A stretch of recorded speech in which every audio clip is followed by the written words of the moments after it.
Salam uşaqlar, bugün sizlərlə birlikdə 5 və 6-cı sinif mövzusu olan zeri zeranı keçəcəyik. Zeri zera əvvəlcədən deməkdir, onu öyrənək. Zeri zera, yəni orada nəysə var deməkdir. Bəs niyə biz bunları fərqləndiririk? Bunların nə fərqi var? Çünki bunların fərqi odur ki, zeriz təkdə, ar isə cəmdə işlənir. Məsələn, iz təkdə işlənir, bura yazaq, ar isə cəmdə. Yəni biz izin qabağına sadəcə təkdə olan sözləri qoya bilirik, arın isə qabağında cəmdə olanları qoya bilərik. Sonra zeri zera həm də cümlədə, sualda iştirak eləyir. Məsələn, zerizi biz zerizin izini əvvələ keçirdirik, zer isə qalır. Ar isə indi burada yazaq, cəmdə işlənir. Yəni bunların fərqi sadəcə bunlar deyil. Yəni iz həm təkdə işlənə bilir, həm sualda, yəni cümlədə əvvəldə olur və s. Məsələn, yazaq bura zeriz a book, there is a book. Məsələn, belə yaza bilərik. Bu da bir cümləyə nümunədir. Məsələn, əgər biz there is a book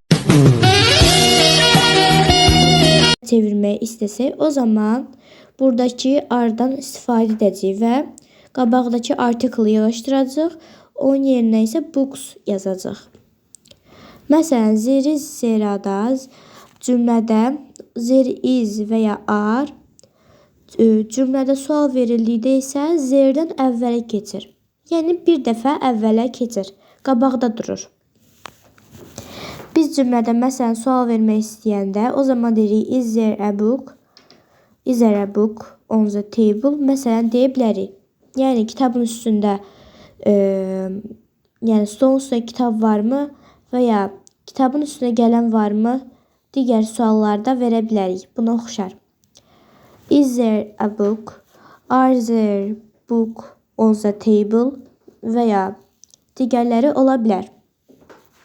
Həm də arla izin fərqləndirən cəhətləri odur ki, iz və ar onların inkar formaları da fərqlidir. Biz onları inkar formalarında yaza bilərik. Əvvəlcə cəmdə işlənən ara göz ataq. Əgər sözdə biz onu cəmdə işlətmək iz və ya ar qoyacağımızı bilmiriksə, o zaman biz ar qoyuruq. Ancaq cümlədə sadəcə ar dəyişmir. Eyni zamanda əgər o sözdə artikl varsa, o zaman artikl keçir. Yəni artikl sözdə olmur. Çünki əgər onun qabağındadırsa və ya cümlədə artikl varsa, o zaman olmur. Sonra məsələn, are there yaza bilərik. Are there. Ancaq are there yazdıqda artikl yazılmır. Yəni ən artikl yazılmır. Are there on the table. Ancaq cəmdə işlədəndə həmişə biz s, is və ya apostrof s-dən və digərlərini istifadə edə bilərik. Ancaq izlə arın digər fərqlərindən biri də onların inkarda işlənməsidir. Bayaq dediyim kimi, onların qabağına həmişə not artırılır. İndi buradakı sözlərdə, məsələn, are there books on the table? Burada on the table, yəni stolun üstündə kitablar var mıdır? Deyə bilərik. Burada da kitab rəsmi çəkirəm. Çaktırmayın. Nəysə. Sonra yes, there are yazırıq. Yəni cavab olaraq da yes, there are-dan cavab verə bilərik. Cavabı isə çox asandır. Hər hansı bir sual veriləndə biz oradakı işlədilən sözə baxırıq. Ona görə cavab veririk. Sonra